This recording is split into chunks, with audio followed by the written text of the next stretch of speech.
You're right. I'm Kieran Genvy. If you're listening to this, it means you made it to part 3 of the 4 parts, which, huge fans, clearly. I wouldn't have made it to part 3, so I don't know why you have. I'm guessing I've asked you to watch this, and you're doing it out of politeness. Either way, glad you're here. I'm going to be talking about an alternative universe. Obviously, the title of the video gives that away. But I'm going to be exploring the idea of a more academic and more useful alternative to things we have in our home called Earth. So I'm, discussing ideas, although maybe controversial, maybe rude to some level, still deserve to be heard. I have a voice. So I'm going to start with a guy named Julian Treasure. Julian Treasure did a TED Talk, which will be linked down below. TED Talk being talk on ideas worth spreading. He did this speech about the power of speech and how to speak so people want to listen.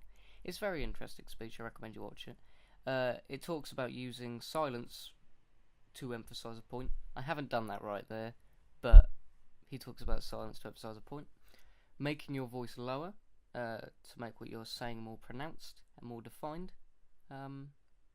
It's interesting. But what was equally interesting, to me at least, was what someone named C. Young had to say in the video's comments. He said, "If we taught this in schools, we would have a much more sane and cohesive society. It's not all about memorising facts." Well wrote, C. Young. Not many YouTube comments are like that anymore. I appreciate the grammar. I appreciate it was well written. I take that to heart. And this bold statement could be truer. I mean, if you think about what we actually learn in schools, you'd think the same. How is learning the structure of an ionic compound going to help a music engineer? I wanted to be a music engineer. I learned about the structures of an ionic compound. Learning the offside rule. I learned that. I learned the offside rule of football. What if I wanted to be a regional manager at a hardware store? Not going to help. Why did I have to learn about longshore drift functions and how to prevent longshore drift when, one, I didn't start longshore drift, so why am I having to prevent it? And two, what beach is going to put their power to me? No one has come up to me and gone, "Mate, I've got a beach here, it's suffering with longshore drift. You need to know how to prevent that." Never happened. That won't even happen to a travel agent. I think I've gone a bit off topic here. Well, if we learn all these impractical specialist information, or lessons, we should also learn how to move a house. Well, not move a house, move house. Or how to register our kids to a new school.